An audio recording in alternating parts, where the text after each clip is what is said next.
Živijo, živijo.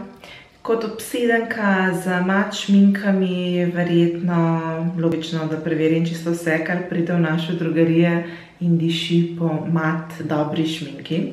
Tako sem kupila tudi od Bourjoisa The Rouge Velvet Lipstick, ki je bila zelo pohvaljena, tako da sem potem prejela tudi oceno 3 iz njihove nove kolekcije rjavih, dokaj rjavih odtenkov in jih tako res dodobra stestirala. Predvsem tale odtenek, ki je zelo vsakodnevni in je 03 Hypnic Chic.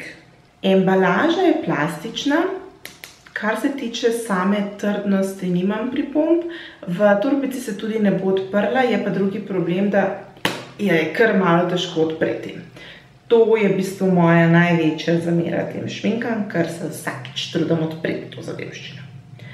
Oblika je rahlo usločena, kar je meni na začetku bilo rahlo čudaško, pa takole je kot solzica oblike.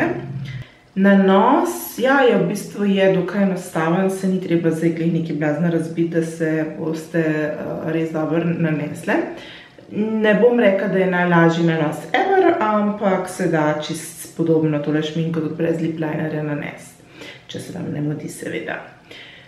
Prvi stik z ustnicami meni ni prijeten, tako rahlo zdrsne, da glicerinski občutek je. In na začetku sem se spraševala, tole mat šminka, tole bo sploh čemu podobno. Ampak ta občutek pol kar hitro zgine, dejansko rata mat, tole imam danes gor, tako da mat. In ta mat finiš traja. Mislim, že sama šminka je zelo obstojna.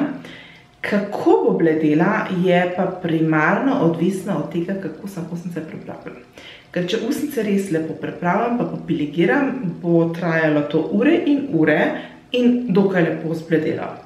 Če pa ustnic ne bom pripravila, se bo pa v tiste grudice nabralo in pač ne bo zgledalo blazno lepo, ampak realno še vedno lepše izgleda, ker večina mat šmink in bledi.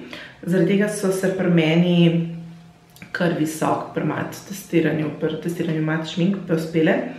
Enostavno niso takoj sušujoče, kot so načeloma mat šminke, niso vlažilne, tega pač verjetno ne pričakujete od mat šmink, ampak niso tudi tisti ekstra izsušujoč faktor, ki nekatere imajo, ki se počutiš, kot da no, to niso.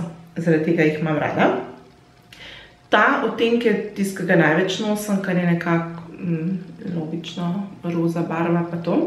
Ampak tudi nekateri drugi niso ravno videli tako malo akcije. V bistvu še najmanj, odpiranje pa res sovražim, še najmanj sem nosila tale temno rjav odtenek, pa niti ne to, ker mi barva ne bila všeč, ampak zaradi tega, ker je nekako prišel na vrsto že konec pomladi, ko se več ne počutim za take rjave odtenke in potem sem ga nosila enkrat, se mi zdi.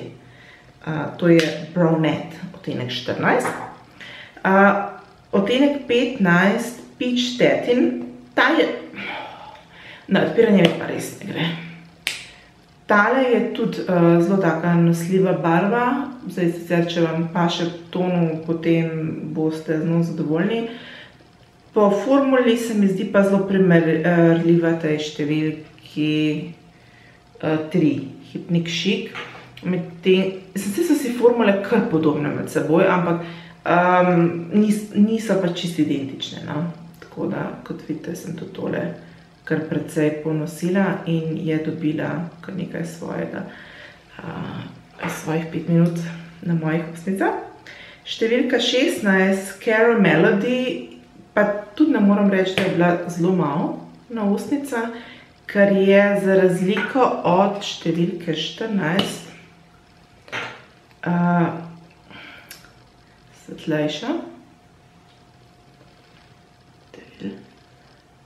Je svetlejša, pa ne vem, majčkeno bolj mojemu tonu primerna. Tako da sem bolj nosila številko 16 kot pa številko 14.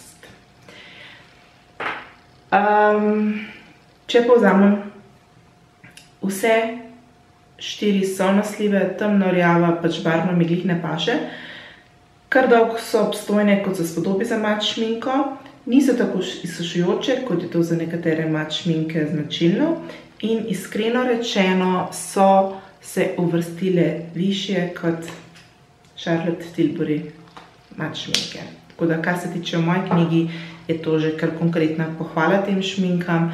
Kupila sem jih, mislim, da je bila neka akcija, tako da nisem dala čisto polne cene, ampak se ne spomnim točno koliko je. 13 evrov, bom rekla tako iz glave, bom navedla spodaj, koliko so točne cene. Je pa to nekaj, kar mislim, da vam lahko pač priporočam, razen tistim, ki sploh ne marate mat tistega suhega občutka na ustnicah, za tiste pa ne bo, ker suha pa še kar je, no. Obstojnost je dobra, barve so lepe, mislim, da vse najde nekaj zase, tako da go for it, poglejte si jih malo v drogerijah in če vam najdete kakšno, ki vam je všeč, pa imate rade mat šminke, se izkušnja za svojo dušo privoščite. Lepo se imejte, kmalu pa se spet vidimo.